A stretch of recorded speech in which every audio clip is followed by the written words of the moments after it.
നല്ല ഫായത പറഞ്ഞാൽ തീരൂല. പൊളിഞ്ഞു പോകാത്ത അവരുണ്ടെങ്കിൽ സലാത്തേ ഉള്ളൂ. അപ്പൊ നിങ്ങൾക്ക് ഇപ്പൊ ഇത്ര വലിയ മജ്ലിസിൽ ഞാൻ ഒന്ന് പറഞ്ഞുതരാം. അല്ലാഹുമ്മ സല്ലി അലാ മുഹമ്മദിൻ അബ്ദിക വ റസൂലിക വഅലൽ മുഅ്മിനീന വൽ മുഅ്മിനാത്തി വൽ മുസ്ലിമീന വൽ മുസ്ലിമാത്ത്. ഈ സലാത്ത് എല്ലാ രാത്രിയിലും കിടക്കുമ്പോൾ 10 പ്രാവശ്യം പറയാം. വെള്ളിയാഴ്ച രാവല്ലാത്ത വെള്ളിയാഴ്ച രാവ് 100 പറയാം. എന്നാൽ നമ്മളെ മരിച്ചാൽ നമ്മളെ ശരീരത്തിനെ ഖബറിൽ വെക്കുന്നത് അള്ളാഹുവിന്റെ റസൂലിന്റെ കൈ കൊണ്ടെടുത്ത് വെക്കുമ്പോൾ എന്നാണ്. മറ്റൊന്ന് കടമ്പ് ഇടാൻ അല്ലാഹുമ്മ സല്ലി അലാ മുഹമ്മദിൻ അബ്ദിക വ റസൂലിക വഅലൽ മുഅ്മിനീന വൽ മുഅ്മിനാത്തി വൽ മുസ്ലിമീന വൽ മുസ്ലിമാത്ത്. ഈ സലാത്ത് 33 പ്രാവശ്യം ചെല്ലാം ഒരു ദിവസം. എപ്പോഴായാലും തിരക്ക് രാവുന്നുണ്ട് 33. നന്നാ കറണ്ട 370 ചെയ്തിക്കോ. ഹിദായത്ത് വേണമെങ്കിൽ ഒന്ന് പറഞ്ഞുതരാം എല്ലാവർക്കും.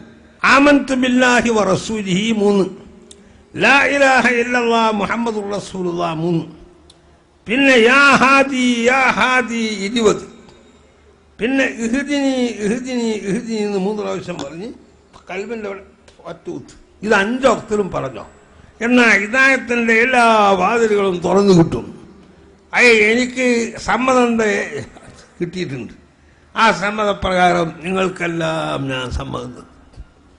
ഒരു ഫായിദ വേണ്ടേ? വെറുതെ കൂടിയിട്ട് പോയാൽ പോരല്ലോ. എന്ത് കിട്ടിയെന്ന് വെച്ചാൽ ഇത് പറഞ്ഞോ. പിന്നെ നാജിയത്ത് സലാത്ത് അത് 4444 നാജിയത്ത് സലാത്ത് ഇല്ല. ഒരുപാട് ഫായിദ ഉണ്ട്. സാദത്തുദ്ദാറെന്നൊരു കിതാബുണ്ട് യൂസുഫ് നബഹാനിന്റെ സലാത്ത്. വലിയ മഹാനാണ് യൂസുഫ് നബഹാനി. അവര് ആ സലാത്ത് നാജിയത്ത് സലാത്തിന്റെ പ്രത്യേകം ഫായിദകൾ പറയും. രാവിന്റെ അജ്ഞാതമായ ഏതോ ഒരു നിമിഷത്തിന്റെ ധന്യതയ്ക്കായി വിശ്രമമില്ലാതെ സ്വലാത്തുകൾ ഉരുവിട്ട് വിശ്വാസികൾ റംസാനിനെ അവിസ്മരണീയമാക്കുകയാണ്.